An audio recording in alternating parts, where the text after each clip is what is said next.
ಕಾಂಗ್ರೆಸ್ ಪಕ್ಷ ದಲಿತರಿಗೆ ಅನ್ಯಾಯ ಮಾಡಿಕೊಳ್ಳುತ್ತಾ ಬಂದಿದೆ. ರಾಜ್ಯ ಮುಖ್ಯಮಂತ್ರಿ ಸಿದ್ದರಾಮಯ್ಯ ಮಂತ್ರಿ ಆದ ದಲಿತರಿಗೆ ಪರಮೇಶ್ವರ್ ಅವರನ್ನ ಉಪಮುಖ್ಯಮಂತ್ರಿ ಮಾಡಲಿಲ್ಲ, ಮಲ್ಲಿಕಾರ್ಜುನ್ ಖರ್ಗೆ ವಿರುದ್ಧ ತರಾಟೆಗೆ ತೆಗೆದುಕೊಂಡರು ಎಂದು ಮಾದಿಗ ದಂಡೋರ ರಾಷ್ಟ್ರ ಅಧ್ಯಕ್ಷರಾದ ಮಂದಕೃಷ್ಣ ಮಾದಿಗ ಆರೋಪಿಸಿದ್ದಾರೆ. ನಾಯಕನಹಟ್ಟಿ ಪಟ್ಟಣದ ಎಸ್ಸಿ ಮೋರ್ಚಾ ವತಿಯಿಂದ ಮಾದಿಗರ ದಂಡೋರ ಜನಜಾಗೃತಿ ಸಭೆಯಲ್ಲಿ ಉದ್ಘಾಟಿಸಿ ಮಾತನಾಡಿದ ಅವರು, ಕೇಂದ್ರದಲ್ಲಿ ಕಾಂಗ್ರೆಸ್ ಅಧಿಕಾರಕ್ಕೆ ಬರಲ್ಲ, ರಾಹುಲ್ ಗಾಂಧಿ ಮತ್ತು ಮಲ್ಲಿಕಾರ್ಜುನ್ ಖರ್ಗೆ ಪ್ರಧಾನಿ ಆಗಲ್ಲ, ಒಂದು ಸ್ಫೋಟಕ ಭವಿಷ್ಯ ನುಡಿದರು. ಕಾಂಗ್ರೆಸ್ ಸರ್ಕಾರ ಛಲವಾದಿಗಳಿಗೆ ಒಳ್ಳೊಳ್ಳೆ ಸಚಿವ ಸ್ಥಾನವನ್ನ ಕೊಟ್ಟಿದೆ. ಈ ಬರುವ ಲೋಕಸಭಾ ಚುನಾವಣೆಯಲ್ಲಿ ಗೋವಿಂದ ಕಾರಜೋಳ ಅವರಿಗೆ ಹೆಚ್ಚಿನ ಮತಗಳನ್ನು ಹಾಕಬೇಕು.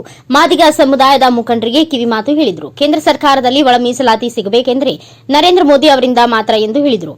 ಹಲವು ವರ್ಷಗಳಿಂದ ನಾನು ಮಾದಿಗ ಸಮುದಾಯದ ಸ್ಥಾನ ಬಗ್ಗೆ 38 ವರ್ಷಗಳ ಕಾಲ ನಿರಂತರವಾಗಿ ಹೋರಾಟ ಮಾಡುತ್ತಾ ಬಂದಿದ್ದೇನೆ. ಈ ಬಾರಿ ಕಾಂಗ್ರೆಸ್ ಅಭ್ಯರ್ಥಿಗಳನ್ನ ಬೆಂಬಲಿಸದೆ ಬಿಜೆಪಿ ಅಭ್ಯರ್ಥಿ ಬೆಂಬಲಿಸಿ ಎಂದು ತಿಳಿಸಿದರು. ರಾಜ್ಯಾಧ್ಯಕ್ಷ ನರಸಪ್ಪ ಮಾತನಾಡಿ, ಸಂವಿಧಾನವನ್ನ ಬದಲಾಯಿಸಲು ಯಾರಿಂದಲೂ ಸಾಧ್ಯವಿಲ್ಲ. ನರೇಂದ್ರ ಮೋದಿ ಅವರೇ ಹೇಳಿದ್ದಾರೆ, ಕಾಂಗ್ರೆಸ್ ಛಲವಾದಿ ಪಕ್ಷ, ಬಿಜೆಪಿ ಮಾದಿಗರ ಪಕ್ಷ ಎಂದು ಕೂಗಿದ್ರು. ನಮ್ಮ ಮಾದಿಗ ಜನಾಂಗದ ಗೋವಿಂದ ಕಾರಜೋಳ ಅವರನ್ನ ಜಿಲ್ಲೆಯನ್ನು ಅಭಿವೃದ್ಧಿ ಮಾಡಲಿಕ್ಕೆ ಅವರಿಂದ ಮಾತ್ರ ಸಾಧ್ಯ. ಆದ್ದರಿಂದ ಮತದಾರರು ಬಿಜೆಪಿ ಪಕ್ಷಕ್ಕೆ ವೋಟ್ ಹಾಕಬೇಕು ಎಂದು ಮನವಿ ಮಾಡಿಕೊಂಡರು. ಈ ಸಂದರ್ಭದಲ್ಲಿ ಉಪಸ್ಥಿತರಾದ ಮಾದಿಗ ದಂಡೋರ ರಾಷ್ಟ್ರೀಯ ಅಧ್ಯಕ್ಷ ಮಂದಕೃಷ್ಣ ಮಾದಿಗ, ರಾಜ್ಯ ಅಧ್ಯಕ್ಷ ನರಸಪ್ಪ, ಶಾಸಕ ತಿಪ್ಪೇಸ್ವಾಮಿ, ಮೊಳಕಾಲ್ಮೂರು ವಿಧಾನಸಭಾ ಕ್ಷೇತ್ರದ ಜೆಡಿಎಸ್ ಪರಾಜಿತ ಅಭ್ಯರ್ಥಿ ಟಿ ವೀರಭದ್ರಪ್ಪ, ಆಲೂರು ನಿಂಗರಾಜ ಸೂರನಹಳ್ಳಿ, ವಿಜಯ ನಾರಾಯಣಸ್ವಾಮಿ, ಆಪ್ದಿ ಕಾರ್ಯದರ್ಶಿ ಮೋಹನ್ ಚಂದ್ರು, ಜಿಲ್ಲಾಧ್ಯಕ್ಷ ತಿಪ್ಪೇಸ್ವಾಮಿ, ಶಂಕರಸ್ವಾಮಿ, ಮಲೆ ಬೋರೇನಹಳ್ಳಿ ಸೇರಿದಂತೆ ಇನ್ನು ಅನೇಕರು ಉಪಸ್ಥಿತರಿದ್ದರು. ಹರೀಶ್, ಎನ್ಕೆಎಸ್ ಟಿವಿ4 ನ್ಯೂಸ್, ನಾಯಕನಹಟ್ಟಿ. నాయకనటిపల్లిలో జరుగుతున్న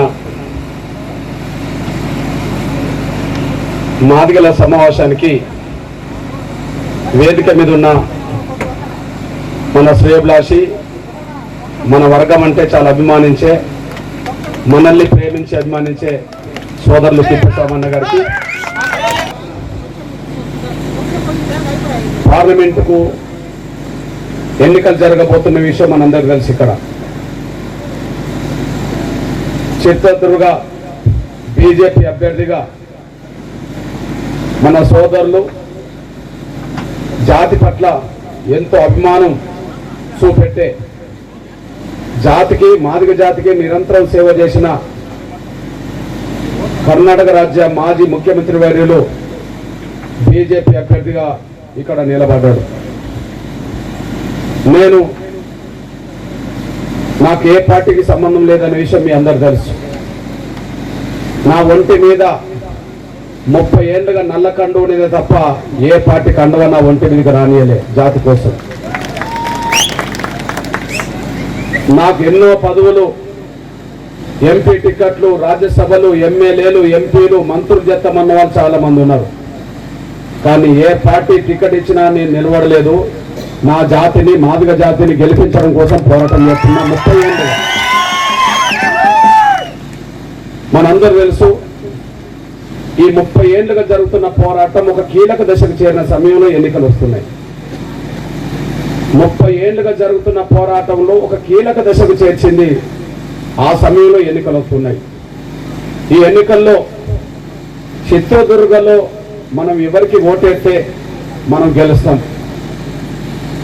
అభ్యర్థి గెలవడం కాదు, జాతిని ఎట్లా గెలిపియాలా అనే విషయం అర్థం చేసుకుంటే, ఇక్కడ కాంగ్రెస్ అభ్యర్థి మనవాడ కాదని పక్కకు పెట్టండి, కానీ బీజేపీ అభ్యర్థి గోవింద కారజోల్ గెలిస్తేనే మన జాతి గెలిచినట్టు అనే విషయం మనం మర్చిపోవాలి.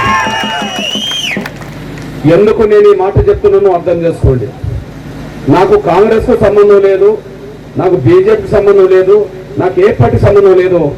మాదిగ జాతిని గెలిపించడమే లక్ష్యంగా నా జాతి కోసం 30 ఏళ్ళుగా, దాదాపు 30 సంవత్సరాలుగా, 30 ఇయర్స్ 30 సంవత్సరాలుగా ఈ పోరాటం చేస్తున్న విషయం మీ అందరికీ తెలుసు.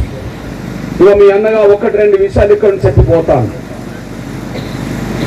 డాక్టర్ బాబాసాహెబ్ అంబేద్కర్ సాధించిన రిజర్వేషన్లో ఏకపక్షంగా తెలంగాణ, ఆంధ్రప్రదేశ్, కర్ణాటక రాజ్యంలో, తమిళనాడు రాజ్యంలో ఏకపక్షంగా రిజర్వేషన్ల ఫలాలు చలవాదీలు, మాలలు ఎక్కువ అనుభవించి వాళ్ళు అన్ని రంగాల్లో పైకొచ్చిన విషయం మనందరికీ తెలుసు.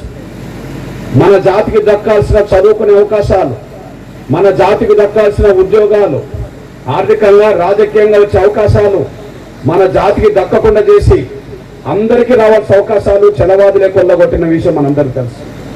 ఈ నేపథ్యంలోనే డాక్టర్ బాబాసాహెబ్ అంబేద్కర్ సాధించిన రిజర్వేషన్ లో మాదిగల వాటా మాదిగల జనాభా పరంగా దక్కాలనే దాని మీదనే ఈ పోరాటం జరుగుతుంది. ఆ పోరాటానికి ఇప్పుడు న్యాయమైన సమస్య పరిష్కారం దగ్గరకు వచ్చాం. అయితే ఈ పోరాటంలో మనకు అండగా నిలబడ్డ పార్టీ ఏది, ఈ పోరాటంలో మనకు వ్యతిరేకంగా నిలబడ్డ పార్టీ ఏది, ఈ ఒక్క విషయం గమనించాల్సిన విజ్ఞప్తి చేస్తాను నేను.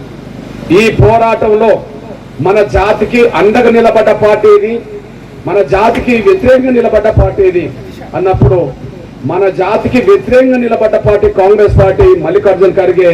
మన జాతికి అండగా నిలబడ్డ పార్టీ బీజేపీ, గౌరవ నరేంద్ర మోడీ గారు అనేసి మనం మర్చిపోతాం సార్.